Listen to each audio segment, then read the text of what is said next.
Hello everyone and welcome back to JK alerts. जैसे जैसे आपका एग्ज़ाम पास आ रहा होगा ना, तो यार एंग्जाइटी फ़ील हो रही होगी आपको। जिनका ये पहला एग्ज़ाम होने वाला है उनको ज़्यादा हो रही होगी। जो ऑलरेडी दे चुके हैं वो यूज्ड टू हो चुके होंगे तो उनको इतना ही दिक्कत नहीं आएगी।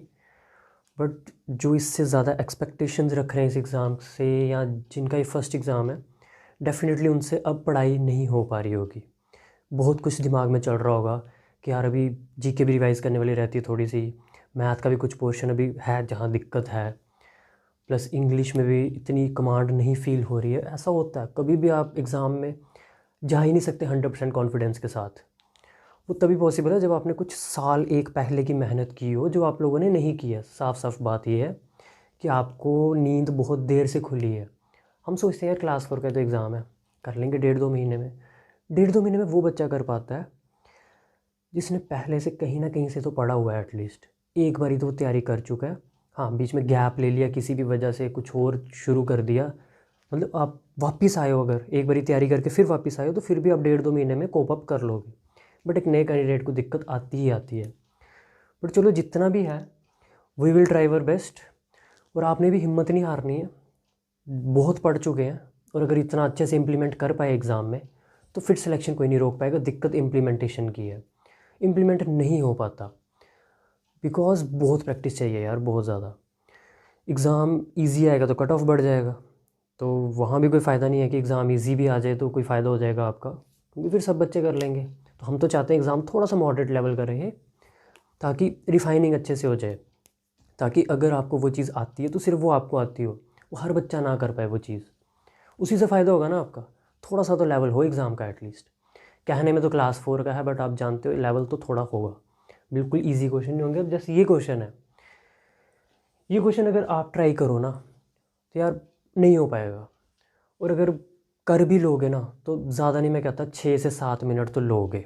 तो एक ट्राई तो मारनी है आपने इस क्वेश्चन को। एलसीएम एचसीएफ का क्वेश्चन है, हर किताब में मिल जाएगा, डाटा चेंज करेंगे वो, बट इस टाइप का क्वेश्चन आपने किया भी होगा।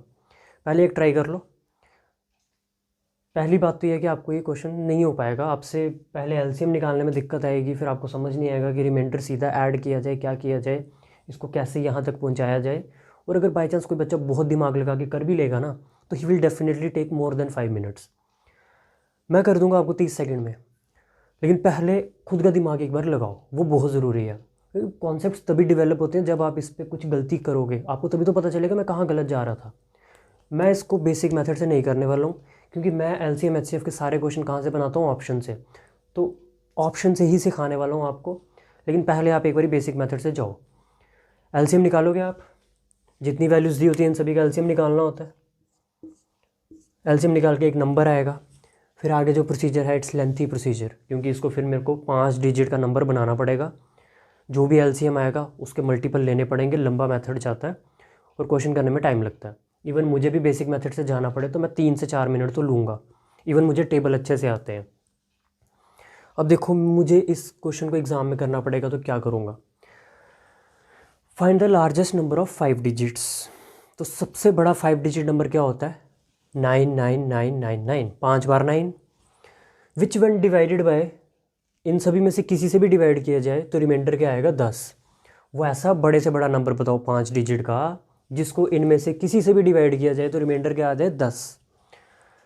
रिमाइंडर 10 आने का मतलब वो पूरा पूरा नहीं कटेगा।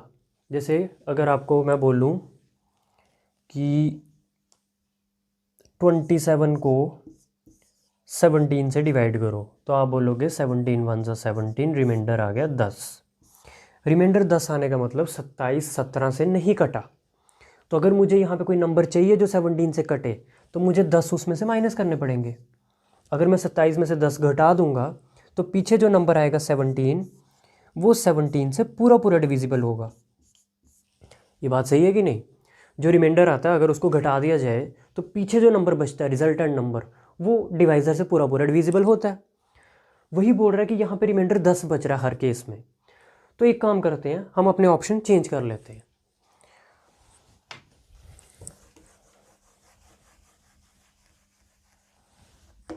ऑप्शन चेंज करने से क्या होगा कि मेरे को वो नंबर्स मिल जाएंगे जो इन सभी से पूरे पूरे कटेंगे। अभी ये जो जितने भी ऑप्शन दिए हैं ना, ये उसी हिसाब से ऑप्शन दिए हैं कि रिमाइंडर क्या बचना चाहिए? 10। मैं कह रहा हूँ मुझे रिमाइंडर बचाना ही नहीं है। तो अभी देखा मैंने कि अगर रिमाइंडर नहीं बचाना हो तो रिमाइंडर जो है वो माइनस करना पड़ता है। 27 था ना नंबर, तो मुझे 10 रिमाइंडर नहीं बचाना था, तो मैंने 27 में से 10 माइनस कर दिए। 17 में जो नंबर आया वो उससे पूरा पूरा कट रहा है। तो सेम चीज़ मैं इन ऑप्शन के साथ कर रहा हूँ। तो ये ऑप्शन क्या बन जाएगा, ये बन जाएगा 99,360, क्योंकि मैं इसमें से 10 माइनस कर दिए, मुझे सभी ऑप्शन में से 10 माइनस करने हैं।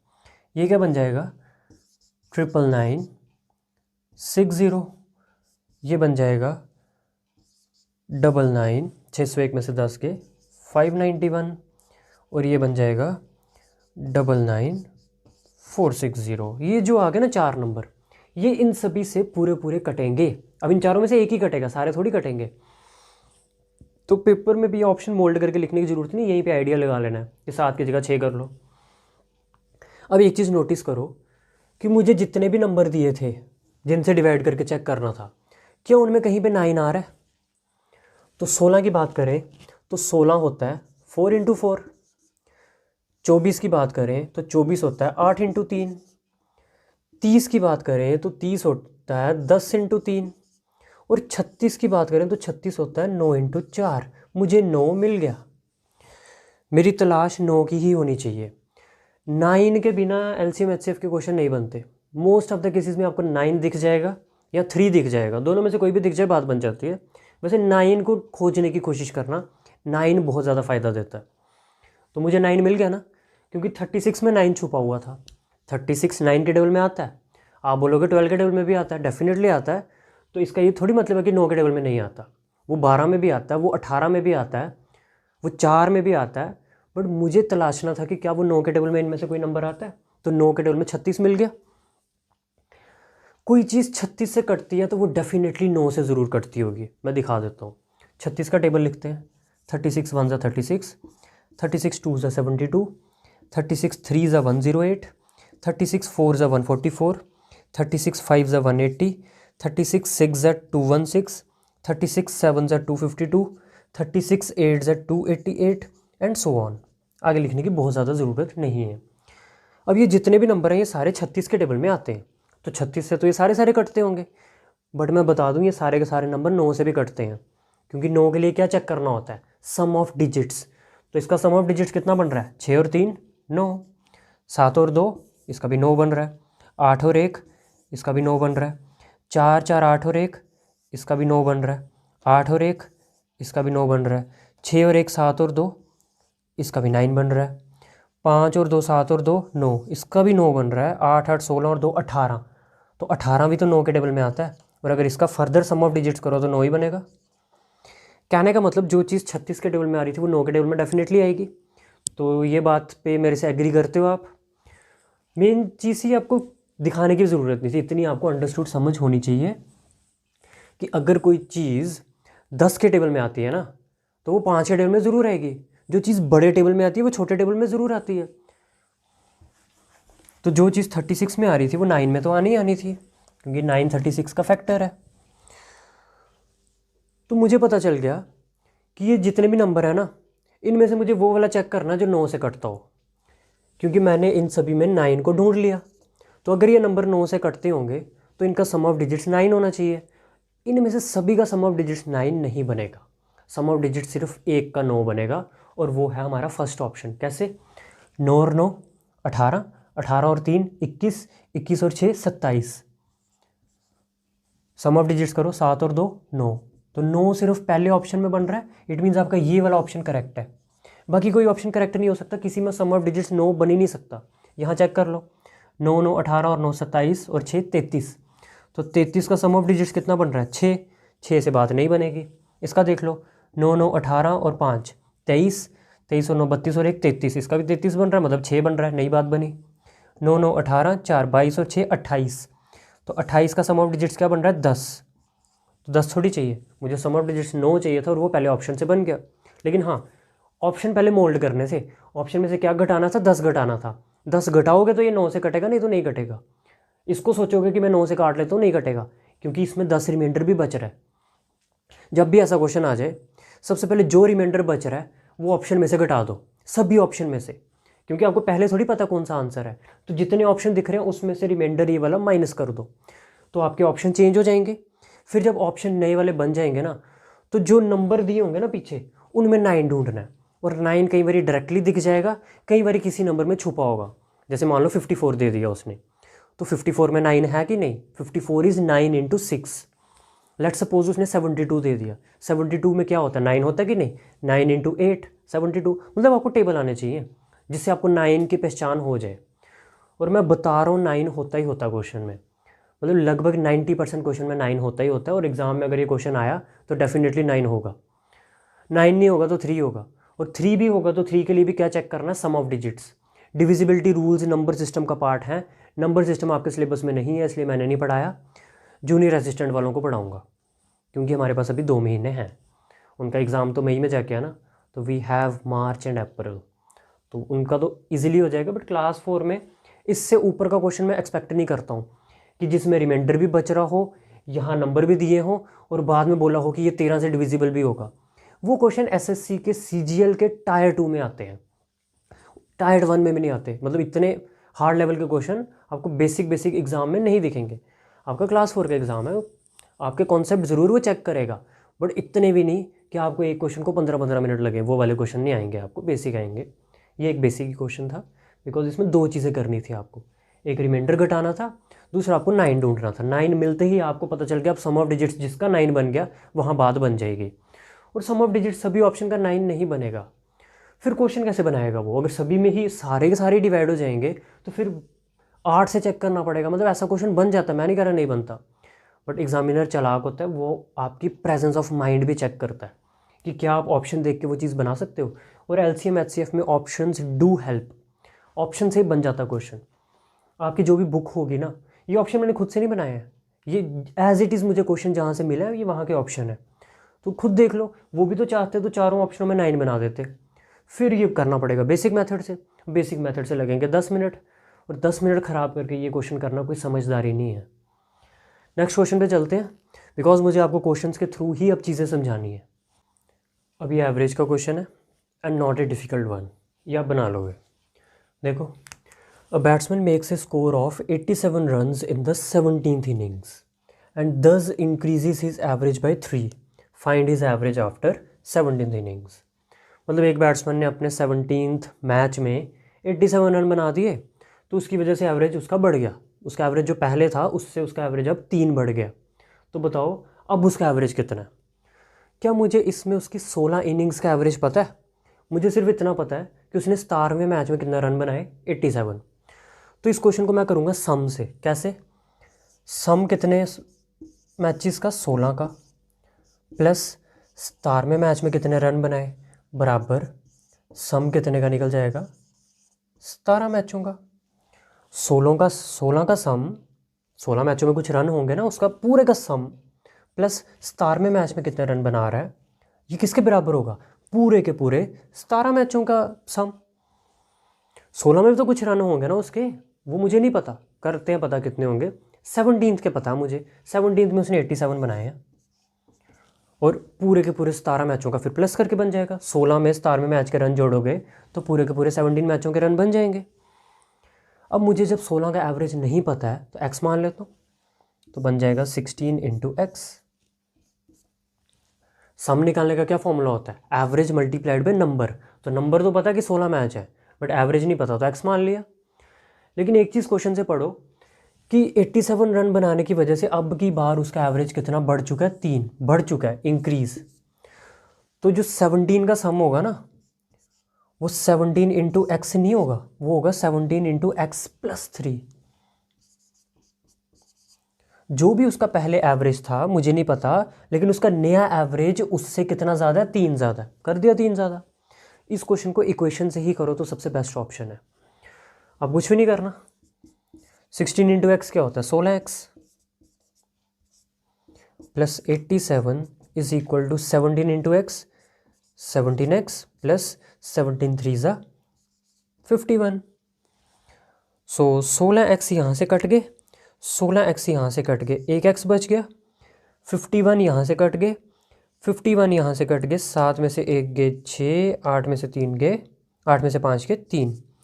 सो x की वैल्यू आ गई आपकी 36। अच्छी बात है उसने 36 ऑप्शन में नहीं दिया। अगर उसने 36 ऑप्शन में दे दिया होता ना तो आप 36 लगा देते, क्योंकि हमें आदत है कि हमारी जो एक्स की वैल्यू आती है हम लगा देते जल्दबाजी में। बट उसने ये बहुत अच्छा किया कि ऑप्शन में 36 नहीं दिया, आपको बचा दिया उसने। 36 आई है एक्स की वैल्यू, और एक्स क्या था, एक्स था एवरेज 16 मैचों का। वो पूछ रहा है find his average after 17th innings. तो 17 इनिंग्स का एवरेज ये है एक्स +3 तो जो 36 आया इसमें 3 और जोड़ने हैं। 36 तो उसका 16 मैचों का एवरेज है। 87 रन बनाने की वजह से उसका एवरेज बढ़ गया था। तो एवरेज कितना बढ़ गया था, 3 बढ़ गया था। तो अब की बार उसका एवरेज 36 नहीं है, उसका एवरेज 39 है। 39 इस क्वेश्चन का आंसर है। स्टार में मैच में कितने रन बनाए, 87। 16 में कितने बनाए थे नहीं पता था, तो 16 को किससे मल्टीप्लाई किया, एक्स से। 17 में कितने बन गए उसने क्वेश्चन में बता दिया कि उसका एवरेज बढ़ गया 3 से। तो अगर 16 का एवरेज एक्स था तो 17 का एवरेज एक्स +3 होगा। बस इक्वेशन सॉल्व की, एक्स की वैल्यू आई, बट जो एक्स की वैल्यू आई वो आंसर नहीं था, क्योंकि उसने पूछा था find is average after 17th innings. 17 मैचों के बाद उसका कितना एवरेज है, तो 17 के बाद उसका 36 नहीं रहा, 39 हो चुका है। तो एवरेज के बस ऐसे छोटे छोटे सवाल आते रहते हैं पेपर में, कुछ भी नहीं है एवरेज चैप्टर में। बस सम निकाल लो, एलिगेशन लगा लो, या कॉन्जिक्यूटिव नंबर पे क्वेश्चन आता है। तो चौथी चीज़ है ही नहीं एवरेज चैप्टर में कुछ। अब ये क्वेश्चन मैंने खुद बनाया, मतलब टाइम एंड वर्क पे कमांड अच्छी है तो डाटा क्रिएट कर लेता हूँ मैं, क्योंकि क्या ही करना है, कोई काम छोड़ के जाएगा, कोई और उसकी जगह आ जाएगा, तो वो कितने दिन ले रहा है यही सब तो पूछता है, और क्या पूछता है इसमें। करवाना तो काम ही है, और मैं आपको बता चुका हूँ कि जब मेरे हाथ में 2 चीज़ें हों, टोटल वर्क और एफिशिएंसी, फिर कुछ भी पूछ लो। और जब क्वेश्चन ऐसे स्टार्ट होता है कि ए किसी काम को 10 में कर रहा है, बी 15 में कर रहा है, सी 20 में कर रहा है, तो ऐसे क्वेश्चन तो सबसे आसान होते हैं, क्योंकि इसमें डायरेक्ट एलसीएम लेके निकल जाता है टोटल वर्क, और फिर डिवाइड करके निकल जाती है एफिशिएंसी। जब ये 2 चीज़ें पता चल जाएँ फिर आगे तो सिर्फ लैंग्वेज है, और जिस बच्चे की इंग्लिश अच्छी होती है वो लैंग्वेज वाले क्वेश्चन में मानता ही नहीं है। तो सबसे पहले एलसीएम लेते हैं। तो ए करता है 10 दिन में, बी करता है 15 दिन में, और सी करता है 20 दिन में। तो 10, 15, 20 का एलसीएम निकालने की ज़रूरत नहीं होनी चाहिए, 60 आपको पता होना चाहिए। ये आ गया जी टोटल वर्क। 10 कितने सा 60, 6 ज़ा, 15 कितने सा 4 ज़ा, 20 कितने सा 3 ज़ा। सभी की एफिशिएंसी भी आ गई। अब बोल रहा है A and C started the work together and worked for 2 days। काम किस किस ने मिलकर शुरू किया, ये काम शुरू किया ए और सी ने मिलके, बी नहीं कर रहा है, ए और सी ने मिलके काम शुरू किया। और कितने दिन तक किया, 2 दिन तक किया। तो 2 दिन तक मैं करवा दूंगा इनसे काम, 2 दिन तक तो काम हुआ। And then A was replaced by B. Replace का मतलब होता है उसकी जगह आना, मतलब 2 दिन तक तो ये काम हुआ, उसके बाद क्या चेंजेस हुई कि ए की जगह कौन आ गया, बी। ए की जगह कौन आ गया, बी, तो सी तो रहेगा, बस ए की जगह कौन बदल जाएगा, बी। यही तो बोल रहा है क्वेश्चन में वो। And then A was replaced by B, A चला गया उसकी जगह बी आ गया, तो अब बी प्लस सी काम करेंगे। तो ये नहीं पता कितने दिन तक कर रहे हैं, तो बताओ पूरा काम खत्म होने में कितना समय लगेगा, ऑल टुगेदर कितना समय लगेगा पूरा काम खत्म होने में। तो यहाँ पे लग रहा है ना आपको कि यहाँ डेज नहीं पता, तो ये डेज हम पता कर लेंगे, कोई इशू नहीं है, क्योंकि मेरे पास एफिशिएंसी है यार, एफिशिएंसी है, टोटल वर्क है, सब पता कर लेंगे।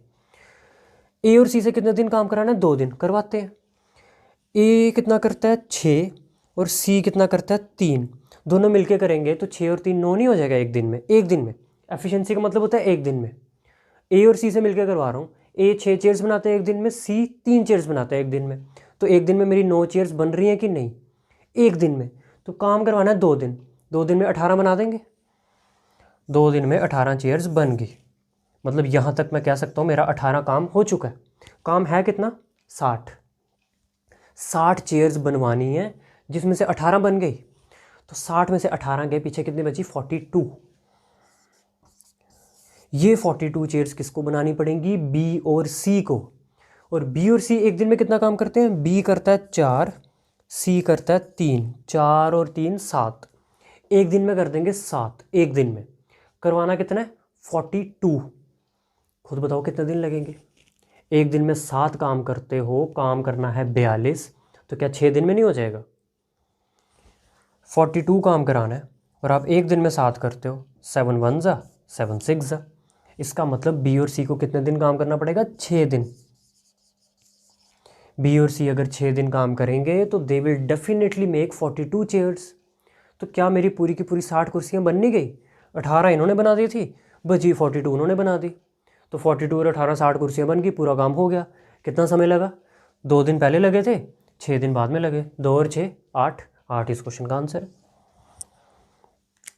टाइम एंड वर्क का कैसा भी क्वेश्चन आ जाए पेपर पे गलत नहीं होना चाहिए। Easiest chapter of all, because 2 he factor पे काम करना होता है, टोटल वर्क पे और एफिशिएंसी पे, और वो किसी तरीके से निकालनी है। क्वेश्चन आपको ऐसे ही फंसने वाले हैं। डाटा सेट करने वाले मार्स से तो आते नहीं हैं, पृथ्वी के ही प्राणी होंगे, तो कुछ फालतू चीज़ें नहीं पूछेंगे आपसे, लॉजिकल चीज़ें ही पूछेंगे और आप बना पाओगे। बस कॉन्फिडेंस के साथ जाना है इस चैप्टर में। दुआ करना कि इस चैप्टर के 2 से 3 क्वेश्चन आ जाए। कोई पता नहीं होता किस चैप्टर को कितनी वेटेज मिलेगी, यू नेवर नो। परसेंटेज को अच्छी वेटेज मिलेगी वो तो पक्की बात है। हो सकता है DI भी आ जाए, DI सिलेबस में तो नहीं लिखी है बट परसेंटेज लिखा है ना, तो परसेंटेज का क्वेश्चन किसी भी फॉर्म में आ सकता है।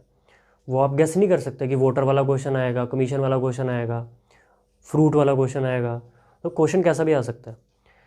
You must be prepared for that. अब ये अगेन एक LCM का क्वेश्चन है, कंप्लीट मेथड से करना हो तो टाइम लगेगा, क्योंकि पहले LCM निकालना है, फिर रिमाइंडर 2 बचाना है, फिर 13 से डिविजिबल भी बनाना है। मतलब बहुत सारे नखरे हैं इस क्वेश्चन के। तरीके से करने जाओगे टाइम लेगा, बट मैं क्या कह रहा हूँ, गो विद द ऑप्शंस। इस क्वेश्चन को जब मैं पढ़ूंगा तो आपको एक आइडिया हो जाएगा क्वेश्चन में मेन चीज़ क्या है। The least number which one divided by the numbers all these leaves in each case a remainder 2। जब मैं इन सभी से डिवाइड करता हूँ तो रिमाइंडर कितना बचाना है? 2। तो फिर एक तरीका बनेगा कि मैं सभी नंबर में से ऑप्शन में से 2 माइनस करके ऑप्शन अपने मोल्ड कर लूँ। लेकिन देखते हैं क्या उसके बिना काम चल रहा है। But when divided by 13 leaves no remainder. लेकिन अगर मैं 13 से डिवाइड करता हूँ वो उस नंबर को, तो कोई रिमाइंडर नहीं बचता।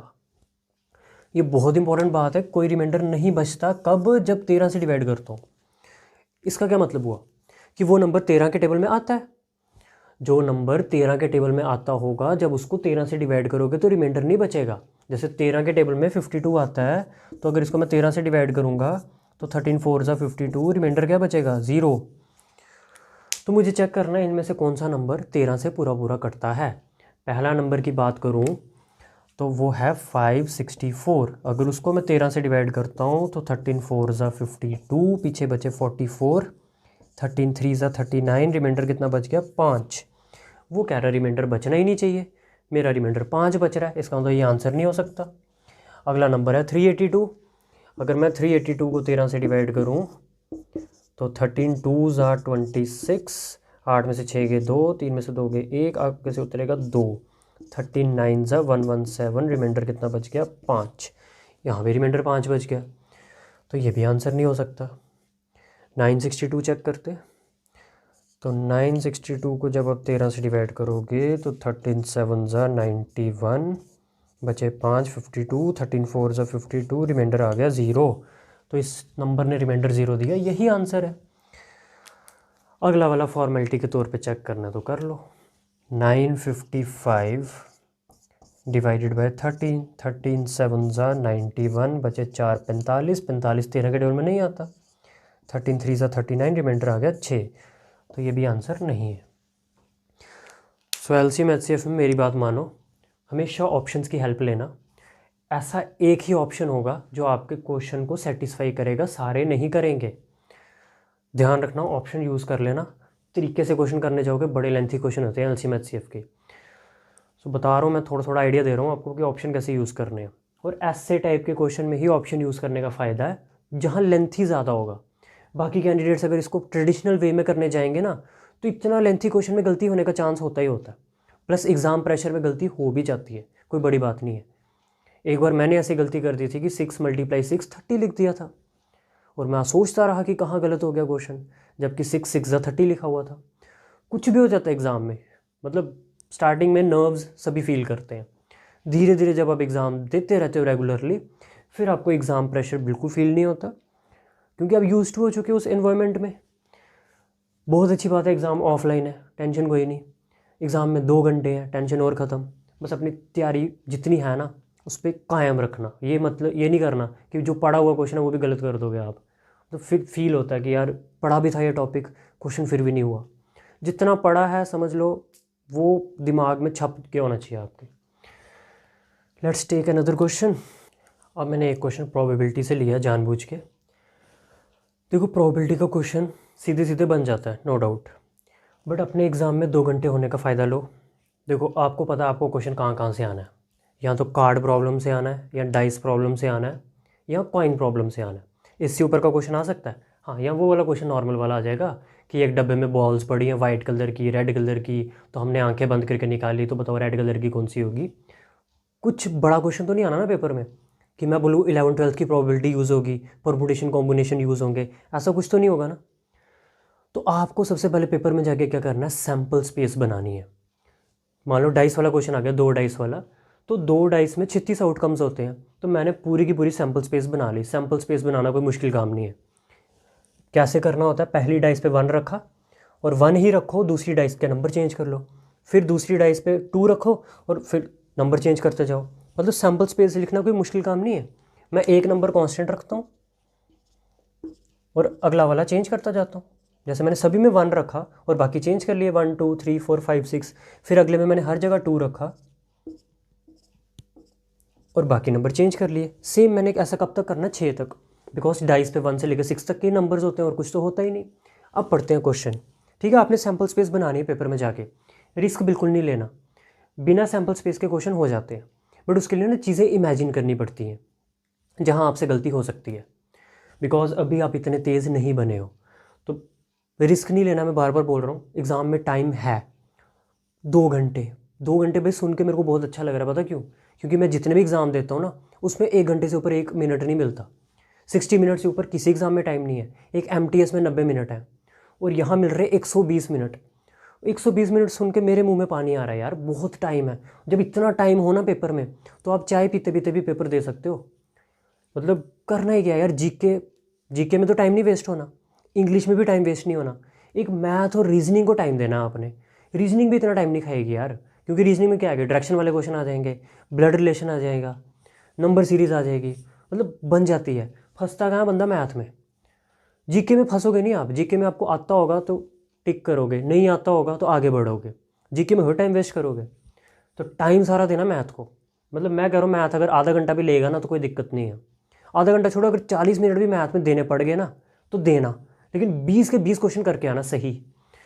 हाँ, जो एक आधा क्वेश्चन बीच में गलत आ गया होगा बाई चांस उनकी JK SSB की गलती की वजह से, तो वो स्किप कर देना, बिकॉज छोड़ देना उसको फिर फ़ायदा नहीं है। बट अपनी तरफ से कोशिश मान के चलो कि 20 करने हैं। तो पूरी सैम्पल स्पेस बनाई। अब पढ़ो क्वेश्चन में क्या बोल रहा है। 2 डाइस फेंकी थी, ठीक है। What is the probability of getting 2 numbers whose product is even. Product क्या होता है, मल्टीप्लिकेशन। ऐसे 2 नंबर आने की क्या संभावना है कि उनकी मल्टीप्लिकेशन कैसा नंबर आ जाए, एक इवन नंबर आ जाए। तो इन दोनों नंबरों को वो मल्टीप्लाई करने की बात कर रहा है। तो 1 × 1 क्या होता है, 1 मल्टीप्लाई बाय 1 1 होता है। और 1 कैसा नंबर है, इवन की ऑड, ऑड, तो ये नंबर हमारे काम का नहीं है। 1 × 2 2, तो ये नंबर हमारे काम का है। जो मेरे काम के नहीं होंगे मैं क्रॉस करता जाऊँगा। 1 × 3 3, 3 मेरे काम का नंबर नहीं है, क्योंकि मेरे को इवन चाहिए। इवन नंबर आप जानते हो जो 2 के टेबल में आते हैं, तो ये नहीं लेना। 1 × 4 4, 4 मेरे काम का है। 1 × 5 5, 5 मेरे काम का नहीं है। फिर 6 मेरे काम का है। अब 2 वाली लाइन में सारे नंबर मेरे काम के हैं, क्योंकि वो किससे मल्टीप्लाई हो जाएंगे, 2 से, और जो नंबर 2 से मल्टीप्लाई हो जाएगा वो इवन तो रहेगा। तो ये सारे नंबर मेरे काम के हैं। अब आ जाओ 3 वाली लाइन पे, तो 3 1 3, 3 मेरे किसी काम का नहीं है। 3 2 6 है, 3 3 9 मेरे किसी काम का नहीं। 3 5 15 भी मेरे किसी काम का नहीं। 4 वाली सीरीज़ के सारे नंबर मेरे काम के हैं, क्योंकि 4 खुद एक इवन नंबर है, और उससे अगर कोई और नंबर मल्टीप्लाई होगा तो उसका रिजल्ट इवन ही आएगा। अब आ जाओ 5 वाली लाइन में, तो 5 1 5 नहीं लेना, 5 3 15 नहीं लेना, 5 5 25 नहीं लेना, और 6 वाली लाइन के सारे नंबर लेने पड़ेंगे, क्योंकि 6 वाली लाइन के सारे नंबर इवन बनेंगे। ये टोटल कितने नंबर थे, ये टोटल थे 36, क्योंकि एक डाइस पे 6 चीज़ें आती हैं, 2 डाइस पे 36 चीज़ें आती हैं। तो जब भी प्रोबेबिलिटी निकाली जाती है तो नीचे लिखा जाता है टोटल आउटकम्स। तो टोटल आउटकम्स कितने हैं, 36। ऊपर लिखे जाते हैं जो आपके काम के हैं, फेवरेबल। तो मेरे काम के वो हैं जिनको क्रॉस नहीं लगा, तो क्रॉस कितनों को लगा वो देख लेता हूँ, वो माइनस कर लेता हूँ। तो एक ये नहीं लेना, एक ये नहीं लेना, एक ये नहीं लेना, 3 नंबर नहीं लेने, 4 5 6 7 8 9, 9 नंबर मुझे नहीं लेने। तो अगर मुझे 36 में से 9 नंबर नहीं लेने हैं तो कितने लेने हैं? 27। ठीक है, ऐसे आपको ये नंबर यार देख के पता चल रहे थे। जैसे मेरे को पता चल गया कि 1 3 नहीं आ सकता, तो मैंने क्या करना था, 1 3 का उल्टा भी करना था कि वो भी नहीं आएगा। तो 1 3 नहीं आएगा तो 3 1 भी नहीं आएगा, 1 5 नहीं आएगा तो 5 1 भी नहीं आएगा। मतलब बिना सैम्पल स्पेस के ये क्वेश्चन हो जाता है। आई एम जस्ट सेइंग कि हम आधे नंबर का भी रिस्क क्यों लें भाई, when there is so much time in the exam. हम तो सैम्पल स्पेस बनाएंगे। और ट्रिपल डाइस का क्वेश्चन आएगा नहीं, क्योंकि उसकी सैम्पल स्पेस में होती हैं 216 आइटम्स। तो ट्रिपल डाइस का क्वेश्चन नहीं आएगा, डबल डाइस तक ही आएगा, मान के चलो। हाँ, ऐसा कर सकता है वो कि एक डाइस रोल कर रहा है और उसके साथ एक कॉइन टॉस कर रहा है, तो वो वाला क्वेश्चन भी एक करवा दूंगा आपको। तो मेरे काम के नंबर कितने हैं? 27। हमने थोड़ा स्मार्ट प्ले किया इस क्वेश्चन में। गिनने मेरे को बाकी नंबर थे, बट मैंने कहा वो गिनो जो कम है। तो कम कौन से नंबर थे? जिनको क्रॉस लगा था। तो मैंने देखो क्रॉस वाले नंबर कितने थे? 9। तो मैंने 9 नंबर हटा दिए। 9 नंबर हटा दिए 36 में से, मेरे काम के कितने बचे? 27। लेकिन ये दोनों अभी भी कटते हैं। किस टेबल से कटते हैं? 9 के टेबल से। 9 कितने सा? 27। 9 3 ज़ा, 9 कितने सा? 36। 9 4 ज़ा। तो 3/4 कोई ऑप्शन दिख रहा है? पहला ऑप्शन, यही सही आंसर है। सो आई होप आपको ये वीडियो बहुत पसंद आई होगी। आनी भी चाहिए यार, आप ही के लिए मेहनत कर रहे हैं। नेक्स्ट वीडियो में मिलते हैं। Till then it's good bye.